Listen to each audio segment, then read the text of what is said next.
মসজিদ রক্ষা করতে গিয়ে শহীদ এক।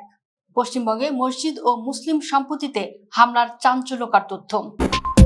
2026 সালের বিধানসভা নির্বাচনে বিজেপির জয়ের পর পশ্চিমবঙ্গে মুসলিম এবং রাজনৈতিক বিরোধীদের লক্ষ্য করে ব্যাপক সহিংসতা, ভয়ভীতি প্রদর্শন এবং হামলার অভিযোগ তুলে একটি রিপোর্ট প্রকাশ করেছে association for protection of civil rights. Report অনুযায়ী 4 মে থেকে 7 মের মধ্যে রাজ্যের অন্তত 8টি জেলায় এই সহিংসতার ঘটনা ঘটেছে। এপিসিআর মোট 34টি পৃথক ঘটনা নথিভুক্ত করেছে। সবচেয়ে ক্ষতিগ্রস্ত এলাকাগুলোর মধ্যে রয়েছে কোচবিহার, উত্তর 24 পরগনা, দক্ষিণ 24 পরগনা, কলকাতা মেট্রো অঞ্চল, মুর্শিদাবাদ, হাওড়া, মালদা এবং বীরভূম। সংস্থাটি দাবি করেছে এই সহিংসতায় অন্তত 2 জনের মৃত্যু হয়েছে। এর মধ্যে কোচবিহারের গোসাই নিমারিতে একটি মসজিদ রক্ষা করতে গিয়ে এক মুসলিম ব্যক্তি নিহত হয়েছেন বলে জানা গেছে।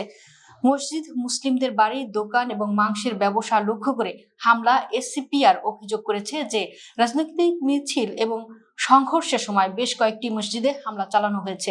রিপোর্টে কোচবিহার, হাওড়া, বারাসাত, মুর্শিদাবাদ এবং দক্ষিণ 24 পরগনার মসজিদগুলোতে হামলার কথা বিশেষভাবে উল্লেখ করা হয়েছে। গোসাই নিমারিতে একটি জয় শ্রীরাম মিছিল চলাকালীন মসজিদে হামলা চালানো হয় বলে রিপোর্টে জানানো হয়েছে। এছাড়া নন্দিনা ও আবুত্রা গ্রামে মুসলিমদের বাড়িতে হামলা ও ভাঙচুর চালানো হয়েছে বলেও অভিযোগ করা হয়েছে। সংস্থাটি আরও দাবি করেছে যে মুসলিম মালিকানাধীন হোটেল, মাংসের দোকান, গবাদি পশুর হাট এবং ব্যবসা প্রতিষ্ঠানগুলোকে পরিকল্পিতভাবে লক্ষ্য করা হয়েছে। বারাসাতে 2টি মুসলিম মালিকানাধীন হোটেল গুঁড়িয়ে দেওয়া হয়েছে এবং কলকাতা ও বিভিন্ন জেলায় মাংসের দোকান ও আমিষ খাবারের ব্যবসাগুলোতে হামলা চালানো হয়েছে অথবা সেগুলো বন্ধ করতে বাধ্য করা হয়েছে।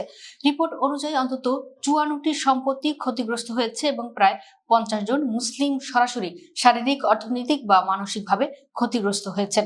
রিপোর্টে বলা হয়েছে এই সহিংসতা কেবল শারীরিক হামলার মধ্যেই সীমাবদ্ধ ছিল না।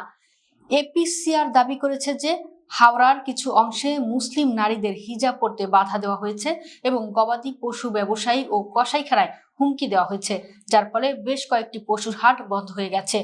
সংস্থাটি আরও অভিযোগ করেছে যে রাজনৈতিক মিছিলে অংশগ্রহণকারী গোষ্ঠীগুলো বুলডোজার মিছিল বের করেছে এবং সংখ্যালঘুদের হুমকি দিয়েছে। কিছু এলাকায় মুসলিম নামের সঙ্গে যুক্ত রাস্তা ও পাবলিক স্পেসের নাম পরিবর্তনের চেষ্টার খবর পাওয়া গেছে।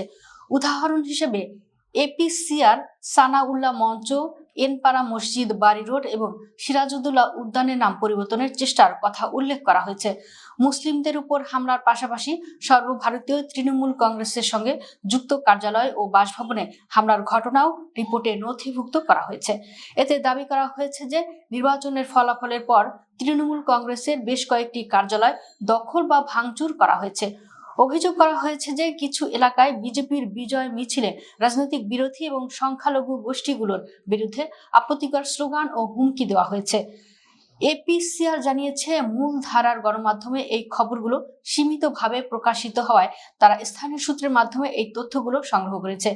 সংস্থাটি বলেছে এই সহিংসতাগুলো বিচ্ছিন্ন কোনো ঘটনা নয়, বরং এটি একটি বিদ্বেষপূর্ণ পরিবেশের প্রতিফলন।